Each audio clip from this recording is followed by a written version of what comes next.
자, 다시 우리 1장부터 한번 쭉 찾아보도록 할까요? 우리 1장 쟁제목이 뭐였습니까?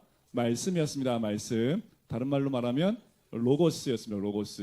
로고스라고 했죠. 2장은 이 가나 혼인잔치와 그리고 성전을 청결케 했던 사건이 2장에 나오지요.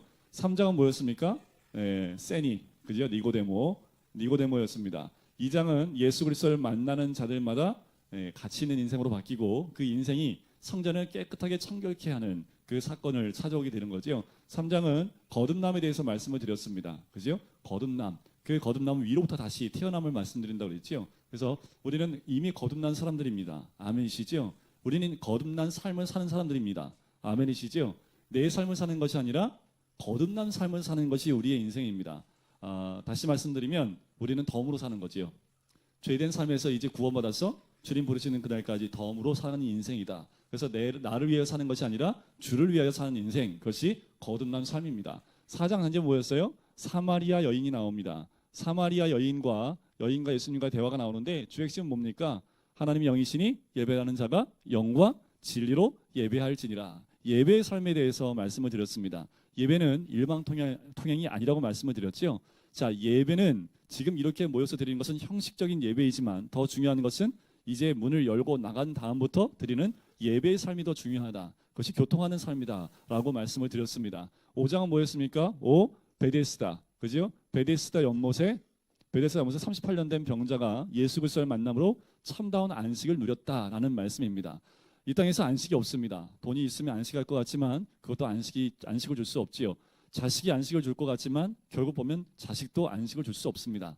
진정한 안식은 예수 그리스도를 만나야지 그 안에 진정한 안식이 있습니다. 안식의 종류는 하나님께서 이 천지를 창조하시고 제7일째 되는 날 안식하셨다라는 거지요. 그 말은 다 이루었다라는 겁니다. 안식은 다 이루었다라는 거지요. 진정한 안식은 하나님 뜻대로 완벽하게 이루어진 상태. 그래서 그 날을 안식이라고 얘기를 합니다. 자, 그렇다면 이렇게 볼 수 있습니다. 안식이라는 그 안식이라는 개념이 우리가 쉬는 개념으로만 생각한다면 하나님이 8번째 날에 또 일을 하셨어야 되잖아요. 그죠? 그런데 7일날 안식하시고 그 다음에 일하셨다는 얘기가 표현이 없습니다. 그죠? 그렇다면 우리가 쉼을 얻는 그냥 육신의 쉼도 안식일 수 있지만 거기에 머물러 있지 않다라는 겁니다. 주님 안에 거하는 삶이 진정한 안식입니다. 예수 그리스도 안에 있는 삶이 진정한 안식이라는 얘기지요. 6장은 뭐야? 육을 위해서 뭐가 필요해요? 먹을 게 필요하잖아요. 그러니까 그게 뭐였다고요? 오병이어 사건이었습니다. 오병이어 사건을 통해서 우리 주님 말씀하신 게 뭡니까? 떡이었습니다.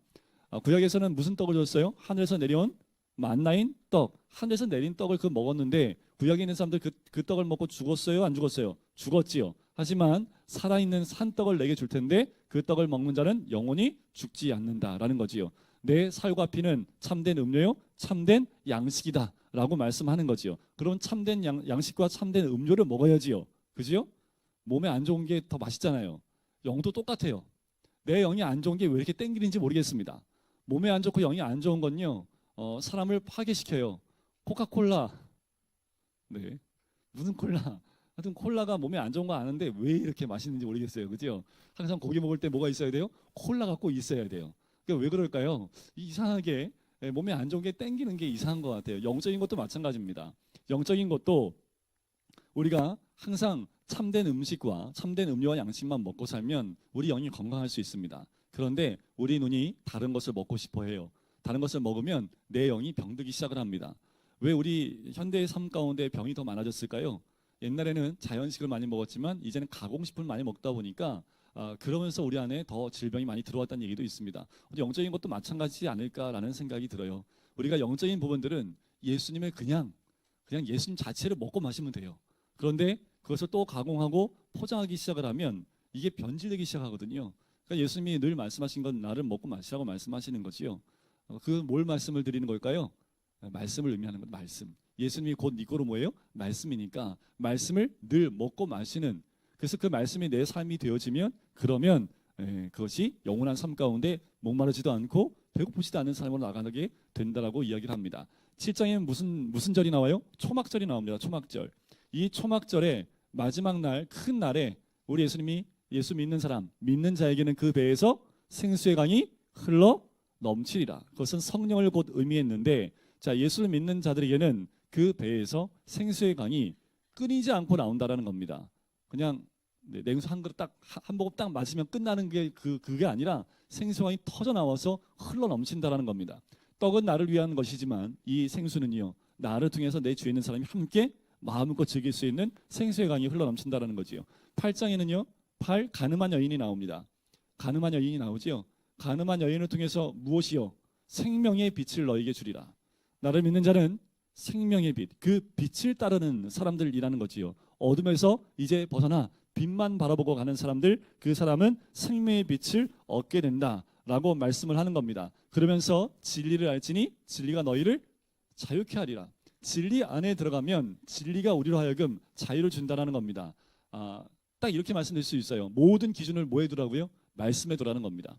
내 삶의 모든 기준을 말씀에 두면 그 말씀 안에서 진정한 자유를 둘 수 있는데, 우리가 기준을 말씀에 두지 않기 때문에 혼미하고 혼탁해지고 섞여버리기 때문에 진정한 자유가 아니라 또 다른 굴레에, 또 다른 이 묶임에 들어갈 수밖에 없다라는 겁니다.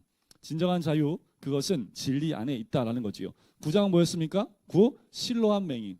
그죠? 실로암 맹인을 눈을 뜨게 하는, 어둠에서 빛을 보게 하는 9장의 내용입니다. 예수님은 나는 빛이다 라고 말씀하셨고, 예수께 빛을 공급받아서 어둠을 밝히는 사람들, 그가 우리가 되어야 된다는 거지요.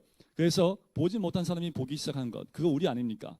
예수 그리스도가 아니었다면 우리가 볼 수 있었겠습니까? 예수 그리스도를 만나서 예수 그리스도의 빛이 우리 안에 들어왔기 때문에 그 빛으로 세상을 볼 수 있는 눈이 열려야지요. 그죠?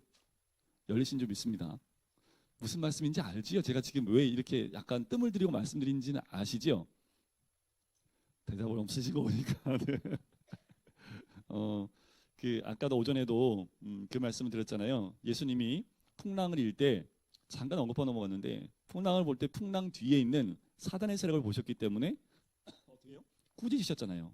그냥 선포하신 게 아니라 꾸짖으셨지요. 보통 귀신을 쫓아낼 때 하셨던 그 행동이 예수님이 꾸짖으셨는데, 그런데 왜 풍랑에 대해서 그런 걸 말씀하셨을까? 예수님 눈에 보이는 거지요. 근데 제자들 눈에는 그게 보여요, 안 보여요? 안 보이는 거죠. 왜 안 보일까? 그것은 말씀을 통해서 보지 않으면 보일 수가 없는 거예요. 그러니까 그 현상들을 그냥 육의 눈으로만 보면 풍랑밖에 안 보이지요. 그런데 말씀을 가지고 그 풍랑을 보면 그 풍랑 뒤에서 역사하는 어둠의 세력들을 볼 수 있다라는 겁니다. 그것이 빛입니다. 여러분, 우리가 말씀을 통해서 세상을 볼 수 있는, 그래서 늘 뭐 갖고 실험해야 되냐면, 이거는 말씀에 뭡니까 주님? 이렇게 기도하셔야 됩니다. 그냥 무턱대고 세상에 있는 것들을 향해서 걸어가는 것이 아니라, 이 사건이 있다고 하면 하나님, 말씀으로 뭘 봐야 됩니까? 이 사건은 말씀으로 어떻게 해석해야 됩니까? 이렇게 가야 되는데, 우리는 주로 감정이 앞서고 두려움이 앞서기 때문에 이런 기도가 먼저 안 나가요. 그래서 우리가 먼저 행동을 하죠. 그러니까 또 넘어지고 또 잘못된 길로 가고 또 넘어지는 겁니다. 우리 주님은 무엇으로 우리를 인도합니까? 불기둥과 구름기둥입니다. 그 불기둥과 구름기둥이 뭘까요? 말씀과 성령입니다. 우리가 늘 구해야 될 것은 이 광야 같은 세상이라고 얘기하잖아요. 5분 후에, 10분 이후에, 1시간 뒤에 우리에게 무슨 일이 있을지 우리가 아무도 모르기 때문에 그 어느 길로 가야 될지 모르는 우리에게 구름기둥과 불기둥을 우리 주님이 주셨다는 겁니다. 그게 말씀이고 성령입니다. 그러니까 어디로 가야 돼요? 말씀을 모셔야지요. 말씀 안에서 성령의 조명하심을 받아서 주님의 음성이 무엇인지를 귀담아 들어야 된다는 겁니다. 자, 이제 10장에 넘어오면, 10장은 뭐예요? 열선. 그렇죠? 열선. 선한 목자입니다. 1절부터 6절까지 읽었던 그것이 비유입니다. 그런데 잘 깨닫지 못해요. 저번 주에 제가 이것은 설명을 했기 때문에 좀 넘어가도록 할게요. 예수님은 나는 양의 문이다. 왜 문이에요? 실제로 그때 당시에 목자가 문의 역할을 감당했다고 했죠. 그래서 목자가 누워있으면 양은 절대로 목자를 밟고 지나가지 않습니다. 그러니까 뭐예요? 목자가 누워있으면 문이 닫혀 있는 겁니다. 목자가 일어나면 문이 열려요. 그때 목자가 소리를 내면 자기 양은 그 소리를 듣고 따라오게 되어져 있다라는 거지요. 자, 한번 연봉 10장을 말씀을 보면서 갈게요. 10장 7절에 보면 끝에 나는 양의 문이다 라는 거지요. 그러면서 뭐라고 말씀을 하시냐면 9절을 보세요. 내가 문이니 누구든지 나로 말미암아 들어가면 구원을 받고 또는 들어가며 나오며 꼴을 얻으리라. 주님 안으로 들어가면 구원을 얻습니다. 그리고 주님 안에 들어갔다 나왔다 하면서 그 안에 준비된 양식을 먹으면서 어떻게 해요? 더 풍요로움을 경험할 수 있다라는 겁니다. 그래서 우리가 누구 안에 있어야 돼요? 주님 안에 있는 그 사도 바울이 편지 가운데 가장 많이 반복하는 게 주한, 그리스도한, 예수 그리스도한, 예수한, 그한, 이 안이라는 표현을 굉장히 많이 씁니다. 그만큼 우리의 신앙과 믿음은 어디 안에서부터 시작해야 돼요? 그분 안에 있어야지만 가능하다라는 겁니다. 우리가 누구 안에 있어야지 진정한 보호하심과 안락을 누릴 수 있습니까? 예수 그리스도 안밖에 없어요. 그러면 목사님, 예수님 안에 있는 게 뭐예요? 뭘까요 그게? 이게 굉장히 어렵죠, 그죠? 저도 목사님 예수님 안에 있고 싶은데요, 예수님 안에 있는 게 도대체 뭔지 모르겠어요. 말씀 안에 있는 겁니다. 그럼 말씀 안에 있는 것도 뭐예요? 말씀 안에 있는 거면 여러분들 다 아는 것처럼 끄떡이지만 제가 1대1로 붙잡고 말씀하는 게 뭐예요? 그러면은 네, 글쎄요, 말씀 안에 있는 게 뭘까요? 말씀 한 절 한 절, 아까도 좀 전에도 말씀을 드렸지만 예수님은 살아있는 말씀이셨잖아요. 그분과 함께 있었기 때문에 제자들은 살아있는 말씀과 함께 동행했습니다. 그래서 말씀과 동행하는 삶이 뭔지 알아요. 왜냐하면 이 말씀이 살아서 움직였기 때문에 그걸 따라다니고 그걸 보았기 때문에 살아있는 말씀 안에 있는 게 뭔지를 그들은 뭐로 체험했어요? 오감으로 체험하는 겁니다. 말씀이 살아있어요? 죽어있어요? 말씀이 살아있다고 배우잖아요. 하나님의 말씀은 살아있고 활력이 있어서 어떤 검보다도 예리하잖아요. 그죠? 그 말씀이 살아있다는 표현을 쓰잖아요. 그죠? 말씀은 살아있습니다. 그러니까 지금까지 온 거예요. 말씀이 죽었으면요, 예수님 시대 끝났지요. 그죠? 좀 오래 가봤자 얼마나 가겠습니까? 100년이요? 좀 오래 가면 200년이요? 아니요. 예수님 하신 말씀이 지금 2000년이 넘어가는데도 지금도 그 말씀 때문에 사람이 꼬꾸라지고 깨지고 울고 웃고 다 하고 있잖아요. 왜냐하면 그 말씀이 살아서 우리의 심정을 찌르기도 하고 우리의 심장을 파헤치기도 하기 때문에 그렇습니다. 그러니까 그 말씀이 내 안에 들어와 있는 것, 그것이 이제 좀 있으면 네가 내 안에, 내가 네 안에, 이 말이 계속 반복됩니다. 그것은 무엇을 의미하냐면 네가 내 안에 있고 내 안에, 내가 네 안에 있다는 것은 너와 내가 하나라는 거예요. 그러니까 내가 말씀 안에 있다는 건 뭐예요? 말씀과 내가 하나라는 겁니다. 네, 어렵죠, 그죠? 근데 예수님이 이 말씀 계속 반복하세요. 한번 더 보도록 할게요. 자, 10절에 보세요. 도둑이 오는 것은 도둑질하고 죽이고 멸망시키려는 것뿐이요, 내가 오는 것은 양으로 생명을 얻게 하고 더 풍성히 얻게 하려는 것이라. 그냥 예수님이 생명만 주는 게 아니라요, 어떻게 한 거예요? 생명을 더 풍성히 주시는 거예요. 그러니까 우리 애들이 게임을 많이 하니까 생명 게이지가 한 개만 있는 게 아니라 한 대여섯 개 생명기가 한 번 죽어도 또 있고 또 있고 생명이 엄청나게 많은 그 풍성함이 우리 예수님한테, 예수님 안에 있다라는 거지요.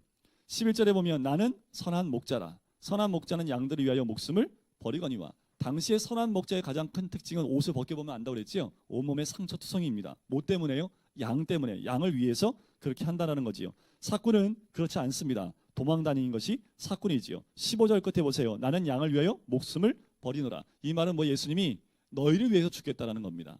이 땅에 있는 모든 양들을 위해서 내가 십자가 위에서 죽겠다라고 말씀을 하시는 거지요. 그러면서 뭐라고 말씀하시냐면 18절 두 번째 절에 보면 내가 스스로 버리노라. 나는 버릴 권세도 있고 다시 얻을 권세도 있으니. 예수님이 스스로의 희생, 그러니까 누구에 의해서 십자가를 지는 것이 아니라 뭐예요? 예수님이 지신다라는 겁니다. 스스로 지시겠다라고 말씀하시는 거죠. 자, 22절로 가면 수전절이 나와요. 이 수전절은 성경 전체에서 요한복음 10장 22절에만 나옵니다. 이 수전절은 이 중간기라고 하는데요. 이 중간기, 구약과 신약 사이에 400년이 있는데 그 사이에 하여튼 요 유대 땅은 계속 침략을 당해요. 그래서 이쪽에 속국이 됐다가 이집트에 속국됐다가 헬라에 속국됐다가 그리고 또 로마에 속국이 됐다가 그 와중에 이 수전절은 어떻게 생겼냐 하면 마카비우스라는 그 사람이, 유다 마카비라는 사람이요, 성전을 회복을 합니다. 그 날을 기념해서 수전절이라는 절기를 지키게 된 거예요. 그때가 겨울이었습니다. 그때를 의미하는 거고요. 수전절을 다른 말로 말하면 빛의 절기다라고 얘기를 합니다. 그때 그 촛불이 꺼지지 않았대요. 그래서 그런 특성을 찾아서 이때를 수전절을 빛의 절기다라고도 이야기를 합니다. 여기서 보시면 27절을 보세요. 내 양은 내 음성을 들으며 나는 그들을 알며 그들은 나를 따르느니라. 내가 그들에게 영생을 주노니 영원히 멸망하지 아니할 것이요 또 그들을 내 손에서 빼앗을 자가 없느니라. 자, 예수 그리스도를 받아들이는 자들에게 세 가지 약속을 합니다. 28절에 보면 영원한 생명을 주겠다, 끊임없는 생명을 주겠다, 안전한 생명을 주겠다. 세 가지, 이 생명에 대한 세 가지 특징을 가지고 말씀을 하고 있는 거지요. 그러면서 30절에 보면 나와 아버지는 하나이니라. 연합됨을 의미하는 거죠. 이것 때문에 유대인들이 어떻게 해요? 돌을 들어서 다시 치려고 합니다. 여기서 31절에 다시라는 말은 이미 8장 58절에서 예수님을 돌로 치려고 했던 사건이 있어요. 그래서 다시라는 말을 또 이야기하고 있는 거지요. 38절 보세요. 두 번째 줄에 보면 너희가 아버지께서 내 안에 계시고 내가 아버지 안에 있음을 깨달아 알리라. 자, 우리 예수님이 하나님이 내 안에 있고 내가 하나님 안에 있는 것, 하나님과 내가 연합되어지고 하나됨에 대해서 이야기를 하고 계십니다. 이게 10장의 내용이고요. 이제 11장으로 넘어가겠습니다. 자, 11장의 내용은 뭐냐면 죽었다 나사로네 만세 부르고 나오는 거죠. 네, 나사로 전혀 반응이 없어요. 밑에 보고 있으니까. 네, 저를 보셔야지 이게 생각이 나는 거야. 네, 죽었다 살아나니까 만세 부르면 만세. 11장, 11장. 네, 믿거나 말거나. 네.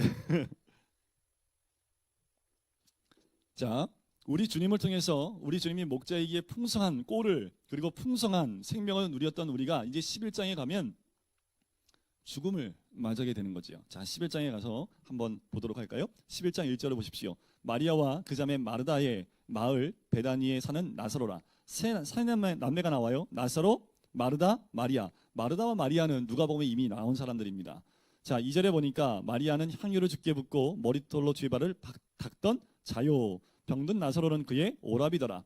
자, 3절에 보니까 누이들이 예수님께 사람을 보내서요. 사랑하시는 자가 병들었나이다. 이 사랑하시는 자가 누굴까요? 나사로를 얘기하는 거겠죠. 그때 예수님이 4절에 이렇게 얘기하십니다. 이 병은 죽을 병이 아니라 하나님의 영광을 위함이요 하나님의 아들이 이로 말미암아 영광을 받게 하려 함이라 하시더라. 중요한 게 5절입니다. 예수께서 본래 마르다와 그 동생과 나사로를 어떻게 하시더라고요? 사랑하시면 어떻게 해야 돼요? 사랑하는 사람이 아프대요. 그럼 어떻게 해야 돼요? 바로 가야지. 근데 그 다음 절 보세요. 6절에 보니까 나사로가 병들었다함을 들으시고 그 계시던 곳에 며칠을 더 유해요? 이틀을. 사랑하는 거 맞아요? 왜 예수님이 사랑하시더라 하시고 난 다음에 이틀을 더 유했을까라는 거예요. 하나님이 여러분들 사랑하시는 거 아세요? 이젠 대답도 안 하셔. 무슨 말 할까 무서워갖고 대답도 안 하셔. 여러분들 사랑하는 거 아세요? 아시죠? 그래서 이틀을 더 요하시는 거예요. 우리 마음 같은 사랑하면 바로 달려와서 기도해 주셨고 낫게 하셔야 되는 게 우리의 사랑법 아닙니까? 근데 우리 주님은 너무너무 사랑해서 며칠을 더 유해요? 이틀을. 뭐 할 때까지요? 죽을 때까지. 이거 보통 사랑 아닙니다. 이런 사랑을 가지려면 하나님 사랑 아니고서는요, 내가 사랑하는 사람이 죽을 때까지 이틀을 더 유할 수 있는 사랑은요, 이 땅에 아무 사랑도 없습니다. 정말 사랑한다면 우리는 그 아픔을 함께 나누고 그가 살 수 있는 방법을 더 간구해주고, 이것이 우리는 사랑이라고 생각을 하는데, 우리 하나님의 사랑은 뭐예요? 죽는 겁니다. 그래서 이틀을 더 유하시는 거지요. 그리고 그가 죽어요. 뭐 중간에 있는 사건은 좀 빼버리고 17절로 가버릴까요? 예수께서 다시 오십니다. 이 중간에 예수님이 이제 때가 됐다. 그가 잔다. 내가 그를 깨우러 가겠다라고 말씀하시지요. 그리고 예수께서 와서 보시니 나사로가 무덤에 있은 지 며칠이요? 나흘입니다. 나흘. 나흘이면 며칠? 사흘은 며칠? 네, 우리 애들이 그냥 헷갈려가지고. 네. 자, 유대법에 의하면요, 사흘이 지나야지 죽었다고 인정합니다. 지금 나흘 됐으니까 완전히 죽은 거예요. 만약에 사흘, 3일이 지나지 않고 살아나게 되면 그거는 죽은 것이 아니라 기절했던 것이다라고 판명을 해요. 그래서 예수님이 일부러 며칠을 더 유하신 거예요. 이틀을 더 유하셔서 그가 완전히 사망 신고가 떨어지고 난 다음, 자, 이 사흘이라는 그 관점이 예수님이 이제 십자가에 죽으시고 사흘 만에 부활하시잖아요. 그것도 이유가 있는 겁니다. 자, 그런데 나사로는 무덤에 있은 지 며칠이 된 거예요? 이미 나흘이다. 그러니까 유대인들이요, 죽었다라고 딱 치고 다 이제 예루살렘 있는 데서 다 이 오라버니를 죽음을 듣고 나서 다 이제 뭐라고 하나요? 하여튼 장례식에 온 거예요. 사람들이 위로해주기 위해서 온 거지요. 자, 18절에 보십시오. 베라니는 예루살렘에서 가깝게 한 5리쯤 되매 많은 유대인들이 위문하러 왔지요. 그죠? 자, 20절에 보니까 마르다가 예수께서 오신다는 말을 듣고요, 아주 그냥 버선발로 뛰어나갑니다. 21절 보세요. 마르다가 예수를 딱 보자마자 뭐라고 이게 지금 한이 맺힌 거예요. 사랑하신다며요. 우리도 이렇게 하지 않겠어요? 주님이 오셨으면 내 오라버니 죽지 아니했을 것인데, 그러나 이제라도 주께서 무엇인지 하나님께 구하시는 것을 하나님 주실 줄 아나이다. 이게 왜 이 말을 했을까? 도저히 이해가 안 가요. 왜 그러냐면 뒤에 보면 나옵니다. 23절 보세요. 내 오라비가 살리라. 그랬더니 이런 고백을 합니다. 마지막 부활 때에 마지막 때에 대한 믿음이 있었던 것 같아요. 이 신앙은요, 당시 바리새인들의 신앙과 동일합니다. 마지막 때에 모든 사람이 부활할 것이라는 그 신앙을 갖고 있습니다. 이 25절, 26절 우리 같이 읽겠습니다. 시작. 예수께서 이르시되 나는 부활이요 생명이니 나를 믿는 자는 죽어도 살겠고 무릇 살아서 나를 믿는 자는 영원히 죽지 아니하리니 이것을 내가 믿느냐? 믿으세요? 여러분들 믿으시잖아요. 그죠? 영원히 산다니까요. 죽음이 우리를 넘볼 수 없습니다. 그 죽음은 이미 예수님께 정복되어 있기 때문에 더 이상 그 죽음이 우리를 덮을 수 없는 거죠. 그래서 어때요? 우리는 무릇 살아서 나를 믿는 자는 영원히 죽지 않는다라고 말씀을 하십니다. 왜냐하면 예수님은 부활이고 생명이기 때문에 그렇습니다. 왜요? 죽음이라는 사망이라는 것을 사망이라는 것이 예수님을 덮을 수 없고 예수님 안에 생명이 있기 때문에 죽음이라는 것이 그 생명을 덮을 수 없기 때문에 그렇습니다. 근데 이 마르다가 주여 믿습니다 라고 얘기하는데 39절 보세요. 진짜 믿는지 돌 옮겨놓으라 그랬더니 이 마르다가 뭐라고 해요? 자, 39절에 보면 마르다 앞에 뭐라고 되어 있습니까? 누구의 누이예요? 라사로의 누이라고 얘기하지 않습니다. 누구의 누이요? 예, 일부러 적은 거 아니겠어요? 이게 죽은 자의 누이. 그러니까 이의 믿음이 살아있어요? 죽어있어요? 죽어있다라는 것을 암시적으로 얘기하는 거예요. 나흘이 되었음에 벌써 냄새가 나나이다. 너 믿는다며 옮겨놓으라. 믿는다며. 근데 냄새 난다고 그래서 예수님이 내 말을 네가 믿으면 하나님의 영광을 보리라 라고 이야기를 하십니다. 뭐 마리아도 중간에 예수님께 나와서 마리아는 말도 못해 그냥 울어버립니다. 그랬더니 예수님도 함께 우시지요. 그리고 무덤 앞으로 와요. 그리고 무덤에 이미 막혀 있습니다. 냄새가 나요. 그리고 문을 돌을 막았던 돌을 옮겨 놓으라 라고 이야기합니다. 그리고 41절에 보세요. 아버지여 내 말을 들으신 것을 감사하나이다. 항상 내 말을 들으신 줄 내가 알았나이다. 그러나 이 말씀하옵는 것은 둘러선 무리를 위함이니. 자, 이 말을 하는 이유가 뭐라고요? 여기에 둘러서 있는 많은 유대인들 때문에 이렇게 이야기하는 것이다. 그들로 믿게 하기 위함이다. 43절 큰 소리로 나사로야 나오라 라고 했더니 죽은 자가 수족을 배로 동인 채로 나오는데 그 얼굴은 수건에 쌓였더라. 예수께서 이르시되 풀어놓아 다니게 하라라는 거지요. 자, 11장에서 가장 중요한 건 예수님의 사랑법은 뭐라고요? 죽을 때까지 죽음을 볼 때까지 기다리시는 사랑입니다. 이 표현은요, 여러분들 고난을 주시는 하나님의 사랑이에요. 아까도 풍랑에 대한 부분을 말씀드리면서 고난을 하나님이 주신다고 말씀했잖아요. 고난을 주시는 이유가 뭔지 몇 가지를 말씀을 드렸어요. 고난을 주신 이유가 있다니까요. 우리를 너무나 미워서 미워 말도 지지 안 듣고 너 이 고난 하나 받아 이렇게 주는 것이 아니라 그 고난을 주신 이유가 뭐라고요? 너무 사랑하니까. 고난을 주지 않으면 내 자녀일 수 없기 때문에 내 자녀를 자녀 삼기 위해서 고난이라는 것을 하나님이 우리에게 허락하시는 겁니다. 얘 내 거야 라고 하나님이 하셨기 때문에 고난을 주시지 내 거 아니면 고난 줘요 안 줘요? 고난 안 줍니다. 고난 안 줘요. 내 거니까 하나님이 얘는 내 생명이야 내 자녀야 그러니까 고난을 주시는 겁니다. 여기도 마찬가지예요. 이 사랑을 줄 수 있는 것은 이 나사로는 나의 자녀이기 때문에 죽을 때까지 놔두는 거지요. 이것을 더 확대해서 적용해 보면 우리 하나님 기다리세요. 언제까지 기다리실까요? 언제까지 기다리세요? 답 나오잖아요 이제. 그러니까 빨리 죽으세요. 이 말이 뭔지 아시죠? 빨리 내려놓을 거 내려놓으라는 거예요. 포기할 거 포기하고 손 꽉 쥐고 있는 거 딱 펴놓으라고요. 왜 그것을 아직도 믿는다고 하면서 꽉 쥐고 있고 내 원하는 대로 내가 가고 싶은 대로 내가 원하는 거 내 성격대로 모든 걸 다 하면서 믿는다고 얘기하니까 우리 주님 기다리시는 거예요. 언제까지요? 그거 잡고 있는 거 놓을 때까지, 내가 의지하는 거 놓을 때까지, 내가 주인 삼은 거 다 내려놓을 때까지, 내가 사랑하던 거 다 내려놓을 때까지 하나님은 그냥 기다리고 계시는 거죠. 왜요? 사랑하니까. 사랑하니까. 빨리 내려놓으시면 빨리 내려올수록 빨리 어떻게 해요? 살아나요. 빨리 내려놓을수록 빨리 포기할수록 힘 빼신다고 그랬잖아요. 아까도 제가 힘 빼시는 거라고. 풍랑이 있는 건 내 몸에 있는 모든 힘 다 빼놓고 흐물흐물해지면 그때 이게 흐물흐물할 때 예수님 딱 잡으면 그때 살아나는 거예요. 아직 내 몸에 힘이 바짝 들어가잖아요. 그러면 힘 빠질 때까지 물에 빠진 사람 어떻게 구하는 거 아시죠? 신앙도 마찬가지예요. 물에 딱 빠지면 물속에 들어가서 안 나올 때까지 기다리다가 물속에 쏙 들어가면 그때 딱 잡고 나와서 인고보면 바로 살아납니다. 그런데 힘 바짝 들어갔을 때 딱 잡으면요 같이 빠져 죽는다고 얘기를 하잖아요. 근데 박태환 선수 같으면 뭐 그것도 상관없이 그냥 구해내긴 하겠지만 하여튼 이 우리가 신앙생활하면서 광야가 똑같아요. 광야가 뭐 하는 거라고요? 힘 빼는 곳이라니까요. 광야를 돌고 돌면서 완전히 내가 싹 다 빠졌을 때 그때야 비로소 어디로 들어가요? 가나안에 들어간 거가 똑같습니다. 자, 11장까지의 내용은 우리에게 주님께서 주시는 하나님의 은혜입니다. 자, 11장까지는 우리 하나님이 부어주시는 은혜가 있어요. 자, 11장 내용을 가지고 보면 11장에서는 죽음을 맞이한 나사로에게 무엇을 경험하게 합니까?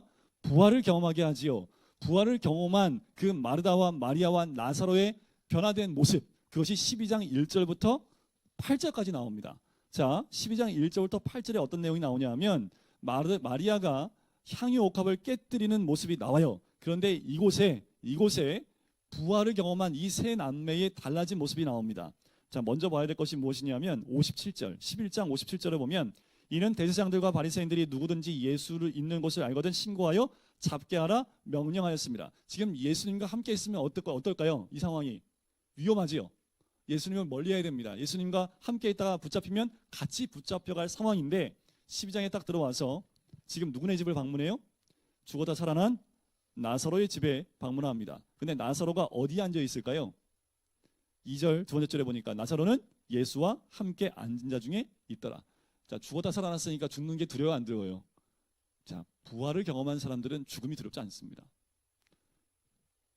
부활을 경험하신 우리 성도님 되시길 주의 이름 간절히 축원드립니다. 예수를 믿는다는 건 부활을 의미하는 겁니다.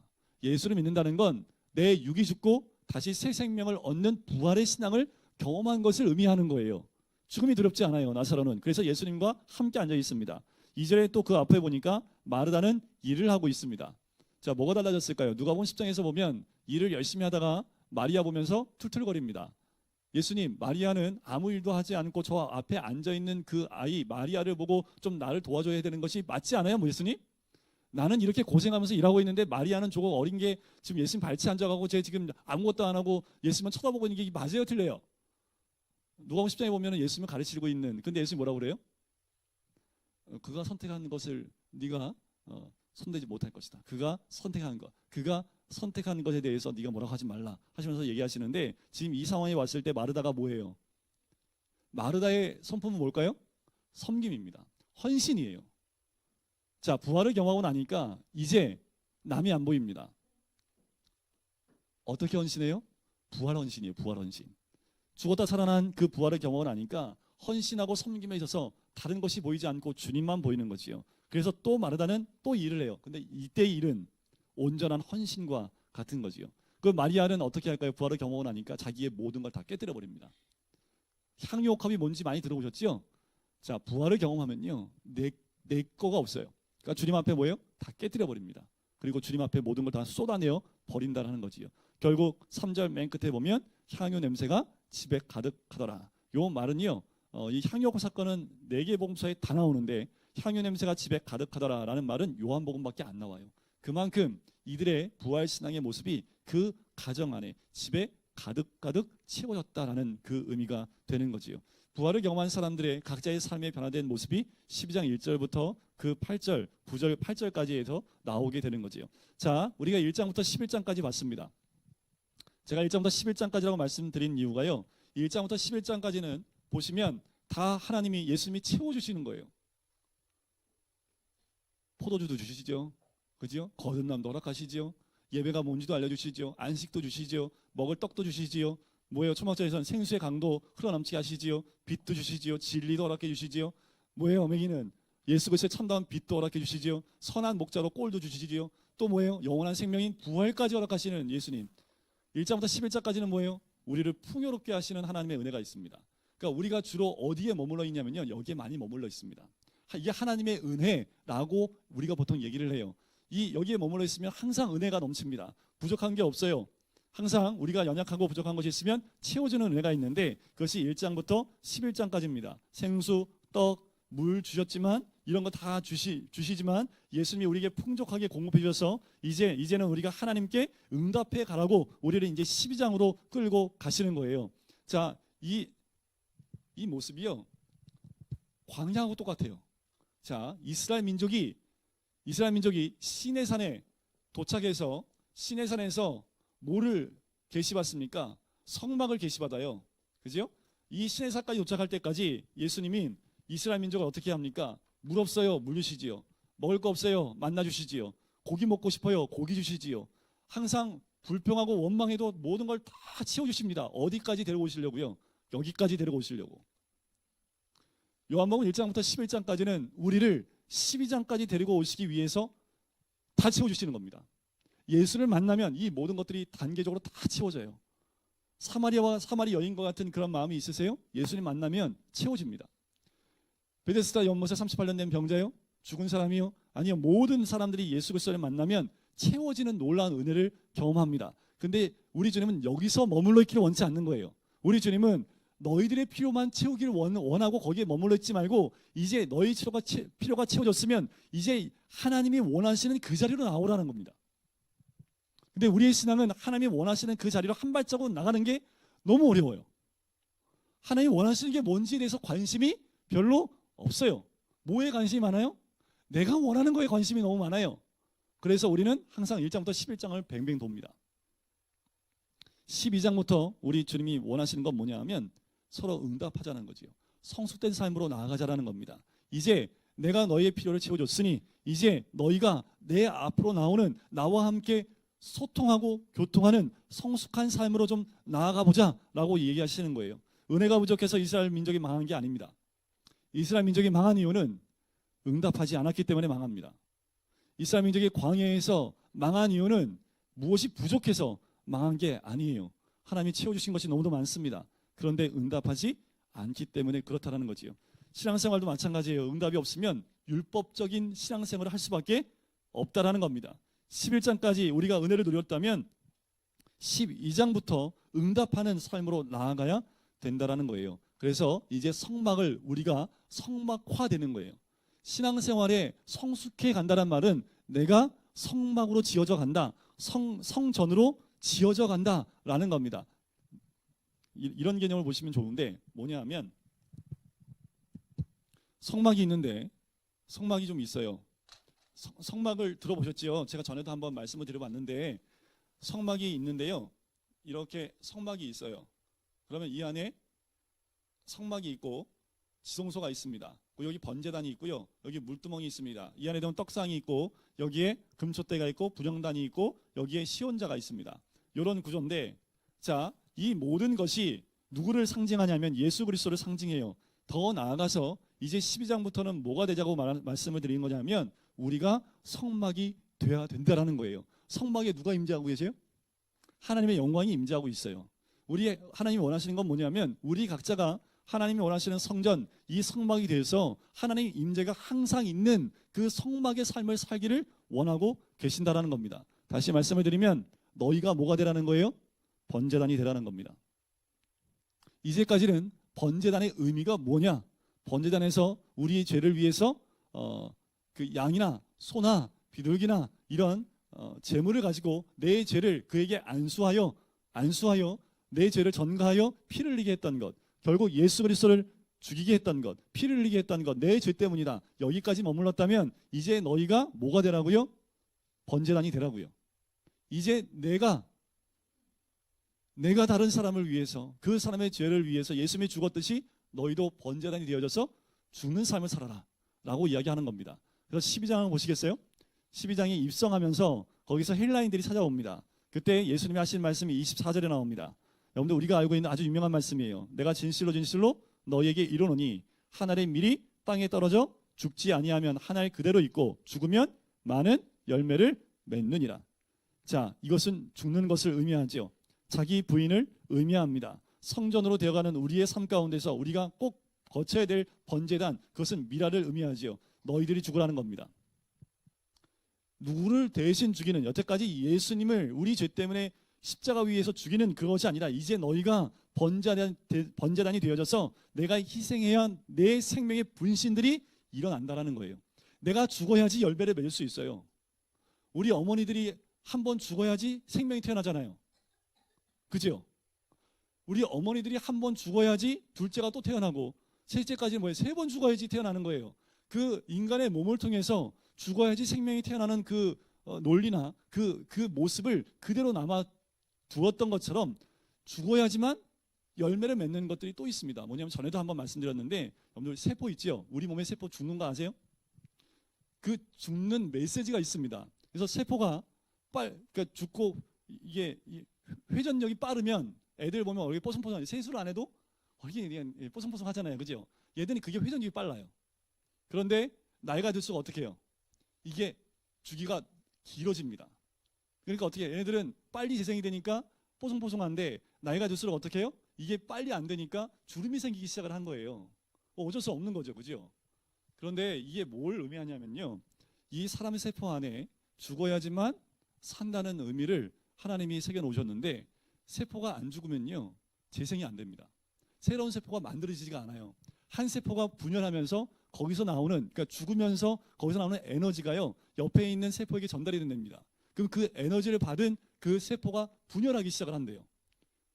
그렇게 해서 또 다른 세포가 분열되어지고 또 다른 세포가 또 생성되는데 죽지 않는 세포가 있답니다. 그게 뭔지 아세요? 암입니다. 암. 암은 자기가 죽지 않기 위해서 옆에 있는 세포를 죽여서 자기 생명을 취하는 게 암입니다. 그러니까 우리 몸 안에도 죽어야지 사는 게 뭔지를 우리 몸속에 이미 알려줬다라는 거예요. 여러분들 우주로 가볼까요? 우주로 가면 여러분들 그 별이 죽는 거 들어보셨어요? 일전 시간에 가면 별이 폭파해 버리잖아요. 근데 이 별이 폭파하지 않으면 새로운 별이 생기지가 않는데요. 별이 폭파하면서 그 막대한 에너지를 통해서요 주변에 있는 그 에너지를 흡수한 또 무엇인가가 새로운 별로 다시 생기기 시작한답니다. 그러니까 이게 한 생명이 죽으면서 다른 생명을 만드는 그 원리가 나온다라는 거예요. 그러니까 우리 몸에도 자연 세계에도 죽음을 통해서 새로운 생명이 태어나는 것, 그 모든 진리가 하나님이 이 땅에 창조하면서 창조된 그 모든 몸에 다 이미 새겨 놓았다라는 거지요. 자, 이 번제단, 그래서 우리 영적인 신앙의 생활도 똑같아요. 내가 죽으면 그 죽음의 에너지가요 옆에 사람을 살려요. 그런데 내가 열받잖아요, 그죠? 그래서 내가 열받아갖고 내가 살잖아요. 그러면 그 에너지가 누굴 죽여요? 거꾸로 옆에 있는 사람을 살리는 게 아니라 옆에 사람을 죽여요. 그게 신앙 아닙니까? 그래서 우리 주님 맨날 뭐라 그래요? 자기 부인하라고. 그 말은 뭐예요? 너 죽으라고. 너 죽으면 옆에 사람 다 살아. 그러니까 너만 죽으면 돼. 누구한테 하신 말씀이에요? 나한테 하신 말씀. 나한테. 나만 죽으면, 내가 죽으면 옆에 있는 사람 다 살아요. 근데 내가 죽기 싫어서 나 살았네 하면 옆에 있는 사람이 나 죽었네 그러는 거지요. 이게 우리 신앙생활에, 아니요, 신앙생활 상관없습니다. 근데 직장생활, 가정생활, 모든 생활 가보세요. 이걸 모르고 있는 사람들도요 가만히 보면 살려고 바둥바둥하는 사람들, 밟고 올라가려고 하는 사람들, 주변에 있는 사람들은 너무나 많은 사람이 다칩니다. 그런데 옆에 있는 사람은 너 너무 바보 같아. 맨날 너는 네 손해만 보냐. 그런데 이런 손해보고 또 피해만 보는 사람들 때문에 어떻게 해요? 주변에 있는 사람들은 얻는 게 많지요. 그래서 우리 주님이 뭐라고 하는 거예요? 먼저 오셔서 하나님이 우리 때문에 죽는 걸 통해서 열매를, 수없는 많은 열매를 맺는 것을 몸소 보이신 거예요. 그러면서 뭐라는 거예요? 너희가 그런 열매를 맺어라 라는 것이 번제단입니다. 그래서 재생산, 죽었다 부활을 경험하는 것이 부활의 영광을 얻는 것, 미랄의 일을 하면서 영광을 얻는 것, 그것을 의미한다라는 거지요. 그러니까 우리가 뭐가 되어야 된다라는 거예요? 하늘의 밀이 돼가지고, 미랄이. 그래서 땅에 떨어져서요 썩지 않으면 그대로 있지만 땅에 떨어져서 썩어서 깨지면 그 안에 있는 DNA가 올라와서 수없이 많은 열매를 맺는 그 열매로 나갈 수 있다라는 겁니다. 자, 13장으로 가볼까요? 12장 잠제목은 입성인데요. 그런데 번제단으로 기억하셔야 됩니다. 자, 11장은 나사렛 했지요. 13장은 제가 처음에 여러분들 재작년에 2016년도 8월 14일 날 저녁에 저쪽에 그 원래는 남성 일공동체만 가는 산상 기도회였는데 제가 이제 그 담임 목사 오기로 결정되고 제가 온다고 하니까 갑자기 바뀌어가지고 일주일 만에 바뀌었다면서요. 전교 일수를 배우고 갑자기. 그래서 많은 분들이 오셔서 그때 13장 가지고 제가 했던 거 기억하십니까? 기억하시고 계시면 제가 넘어가려고 하는데 자, 그때 이렇게 열셋, 그죠? 열셋 세족식. 열셋이잖아요, 열셋. 그죠? 그러니까 세족식이 나오는 거예요.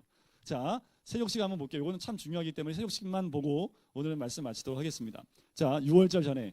자, 공관복음은 뭐가 있을까요? 성만찬이 있어요. 그런데 요한복음 뭐가 있어요? 세족식이 있습니다. 똑같은 사건 가운데 요한복음에서 요한은 어디에 집중하고 있어요? 세족식에 집중하고 있다라는 겁니다. 자, 13장 1절을 보실게요. 6월절 전에 예수께서 자기가 세상을 떠나 아버지께로 돌아가실 때가 이른 줄 아시고 세상에 있는 자기 사람들을 사랑하시되 끝까지 사랑하시니라. 이 1절이 13장 전체를 다 끌어안고 있습니다. 뭐로 끌어안고 있을까요? 끝까지 사랑해요. 끝까지. 얼마나 끝까지 사랑한 줄 아세요?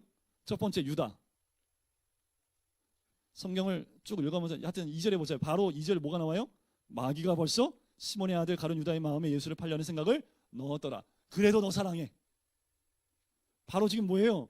내가 사랑하는데 끝까지 사랑할 거야. 근데 이미 마귀가 들어갔네. 그래도 너 사랑해 하면서 2절로 넘어가고 3절로 넘어가서 이제 발을 씻기기 시작합니다. 자, 얼마나 사랑하시는지 볼게요.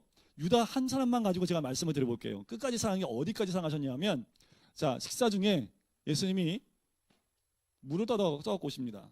자, 이 사건은 뭐냐 하면 밖에서 손님들이 들어오면 그 집 주인이 하인들을 시켜서 손 씻을 물과 발 씻을 물을 드리는 것이 예법입니다. 그런데 그 집에 하인이 없어. 그럼 누가 해야 돼요? 그 집 주인이 해야 돼요.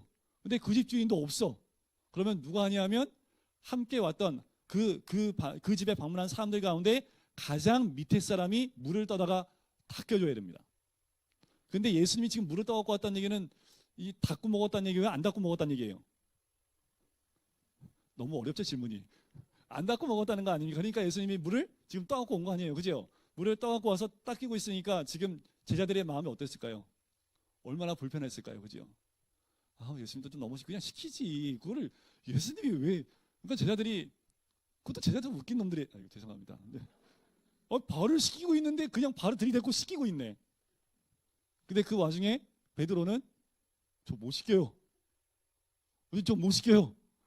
이렇게 얘기해야 돼요? 아니면 예수님 죄송합니다. 제가 씻겨드리겠습니다. 이래야 돼요. 못 씻겨요. 내가 발을 씻게 되면 나와 아무 상관이 없다 그랬더니 그러면 머리도 감겨주세요. 이 베드로가 참 순박하죠, 그죠? 순박한데 인간적으로 보면 자, 이때 유다의 발을 씻겼을까 안 씻겼을까요? 씻겼겠지요. 첫 번째 콜링인 거죠. 유다를 어떻게 사랑하신 거예요? 이미 마귀가 이 안에 들어가 있는 거 아는데도 그의 발을 씻겨주고 있는 거죠. 뭐 하기 위해서? 회개시키기 위해서. 자, 여기까지인데 아무 반응이 없어요. 자, 또 넘어가 볼게요. 뭐냐 하면 18절을 보세요. 구약에 있는 시편 41편 9절 말씀입니다. 내 떡을 먹는 자가 내게 발꿈치를 들었다 한 성경을 응하게 하려는 것이니라. 이 말이 뭐냐면요, 이 유대 땅 가운데 흘러내려오는 말씀인데, 이 말은 막말로 이런 거예요. 내가 제일 신뢰하는 사람이 있는데 그 사람이 나를 배신하는 거예요. 이 말씀이 그겁니다. 그러니까 이 말씀을 했다는 건 뭐예요? 너희들 가운데 배신 때릴 놈들이 있다는 거죠. 제자들이 웅성웅성 하겠지요. 근데 이 말 뜻을 누가 정확히 알고 있을까요? 유다가 말씀을 툭 던졌는데 말씀이 콱 꽂혔어요. 그럼 어떻게 해야 돼요? 막 울면서 회개해야 되는데 유다가 어떻게 한 거예요? 끝까지 이 꽉 물고 가만히 있는 거예요. 자, 여기까지 좋아요. 자, 한 단계 더 가볼게요. 이거는 들어올 때부터 예수님이 준비해 놓은 회개의 모습인데, 여러분들 마지막 만찬이 누가 그린 거예요? 당연히 거짓말로 그린 겁니다. 그때 당시에는 의자에 앉아서 밥을 안 먹었습니다. 어떻게 먹었을까요? 네, 반쯤 그냥 비스듬히 누워요. 그래서 보통은 이렇게 눕습니다. 그러니까 요 정가운데에 주인공이 누워요. 반쯤. 그래서 이렇게 누워서 한쪽 손으로 이렇게 음식을 먹는 습관이거든요. 그러니까 이게 로마에 오랫동안 점령해 있었기 때문에 그 문화가 그대로 들어와 있는 거예요. 그러면 이렇게 누워 있으면 반응이 엄청 길겠지요. 그럼 어떻게 누울까요? 겹쳐서 누워요. 그러니까 지금 여기 보면은 요한이 이렇게 머리짓하면서 요한인가요? 베드로인가요? 베드로가 요한한테 예수님의 품에 누워 있는 요한에게 이 뭐예요, 갑자기? 무슨 뭐 이상한 거예요, 그게? 그러니까 베드로가 봤을 때 예수님 자기가 누워서 이렇게 보니까 요한이 예수님의 품에 이렇게 겹쳐져 있는 것처럼 보이죠. 그러니까 품에 누워 있는 것처럼 보이잖아요. 그 말 뜻인 거예요.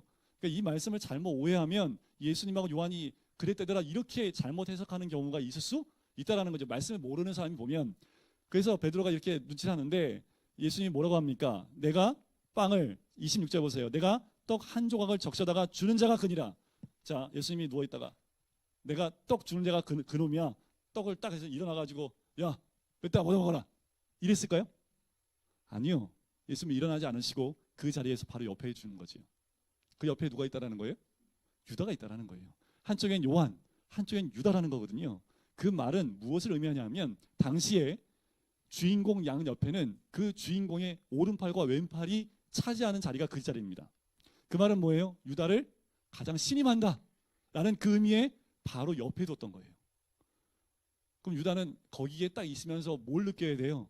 예수님이 자기를 예수님 옆에 뒀다는 건 뭐예요? 내가 너를 신뢰한다 라는 그 의미로 그렇게 위치하고 있다는 건 뭐예요? 예수님이 그만큼 유다를 사랑하시고 끝까지 품으려고 하셨다라는 거지. 자, 줬어요. 그 떡을 받고 난 다음에 27절 보세요. 사탄이 그 속에 완전히 들어가 버립니다. 그래서 유다에게 이르시지요. 내가 하는 일을 속히 하라. 마지막 사랑의 메시지를 주는 거예요. 돌이킬 수 있도록 내가 할 일을 속히 하라. 그랬더니 어떻게 해요? 유다가 나가버립니다. 30절 보세요. 유다가 그 조각을 받고 곧 나가니 밤이라. 요한복음의 밤을 뜻하는 건 뭐냐면 그 유다의 영적 상태를 의미합니다. 여러분들 주님이 부르실 때 한 번 부르실 때 오세요. 주님이 두 번, 세 번 부를 때도 안 오시면 안 됩니다. 주님이 끝까지 우리 사랑하신다니까요. 주님이 부르실 때 말씀으로 부르실 때 움직이는 게 가장 좋고요. 발 씻겨 줄 때도 돌이키시면 좋습니다. 아예 떡을 찍어다가 그냥 너야! 라고 했는데도 돌아오지 못하면 나가는 밤이에요. 돌아오지 못합니다. 우리 주님이 끝까지 이렇게 우리를 사랑하신다라는 거지요. 여기 이제 베드로가 한 대 탁 끼어들어가지고 이제 또 다른 에피소드가 그래서 진행되긴 하는데 그러면서 그를 내보내고 34절 보세요. 그 유명한 말씀입니다. 새 계명을 너희에게 주노니 서로 사랑하라. 전에는 어떻게 사랑하라고 얘기했습니까? 내 이웃을 내 몸과 같이 사랑하라. 내 몸과 같이 사랑하라고 했는데 이제는 더 나아가서 새 계명인데 그게 옛 계명이고요. 새 계명은 뭐예요? 내가 너희를 사랑한 것 같이 너희도 서로 사랑하라. 내가 끝까지 너희를 사랑한 것처럼 너희가 서로 사랑하라. 그러면 사람들이 이로써 너희가 내 제자인 줄 알리라. 여러분, 우리가 예수님의 제자인 걸 어떻게 알아요? 우리가 서로 예수님이 우리를 사랑하듯이 서로 사랑하면 우리끼리 사랑하고 있으면 세상 사람들이 보면서 예수님 제자 맞네. 우리 안에서의 그 사랑이 싹 터서 어디로 갈까요? 사랑이 싹 터서 점점 그 사랑의 반경이 더 넓어지는 거죠.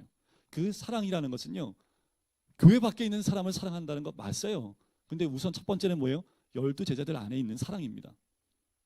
내가 너희 한 명 한 명을 그렇게 사랑했듯이 너희들이 서로 사랑하면 세상 사람들 모든 사람이 너희가 내 제자인 줄 알리라 라고 하면서 바로 베드로가 너 나 부인할 거야 라고 말씀을 하신다라는 거지요. 얼마나 베드로가 이때 가슴이 콩당콩당 했을까요? 좀 전만 해도 내 발을 안 씻으면 나하고 상관없어. 온몸 다 씻겨주세요. 머리 들이랬던 베드로인데 그렇던 베드로인데 네가 조금 있으면 나를 모른다. 3번 부인할 것이다 라고 얘기합니다. 여러분, 이 말을 들었을 때 우리가 어떻게 해야 될까요? 회개하면 좋은데 베드로가 호언장담을 합니다. 절대로요. 예수님 저를 보세요. 제가 그럴 놈을 보이세요? 예수님이 그래 라고 하지요. 여러분들, 우리가 신앙생활하면서 주님께 응답해 가는 겁니다. 물두멍 씻는 겁니다. 물두멍은요, 내 손과 발과 얼굴을 비치며 씻어내는 거예요. 그 물두멍을 뭐로 만드냐 하면 여인의 거울로 썼던 구리로 펴서 만듭니다. 얼굴을 볼 수 있는 유일한 도구였습니다. 그 물두멍은 나를 보고 씻는 거예요. 내 안에 있는 모든 것, 손과 발에 묻어있는, 얼굴에 묻어있는 모든 것을 씻어야지만 성막 안으로 들어갈 수 있습니다. 그 물두멍이 되는 거지요. 너 씻고 들어가가 아니라 이제 씻어주는 사람이 되라는 거예요. 씻어주지 않으면 상관이 없습니다. 씻어준다는 건 뭘 의미해요? 그의 허물을 내가 감당하겠다는 겁니다. 이 사람의 허물을 내가 끌어안고 씻어주게 되면 그 사람과 나는 상관이 있는 존재가 되는 거예요. 예수님이 나의 모든 죄를 깨끗하게 씻었기 때문에 내가 예수님과 상관이 있는 존재가 되었듯이 우리가 서로 그렇게 씻겨주면, 우리가 서로에게 물두멍이 되어지면 우리는 서로 상관이 있는 예수님의 제자의 모습이 된다라는 것이 13장에 나와 있는 말씀입니다. 이번 한 주간 동안 여러분들 그렇게 예수님께 응답해 가시면서 하나님께 교통하시는 한 주간이 되었으면 좋겠습니다. 우리 이 시간 같이 기도하실까요?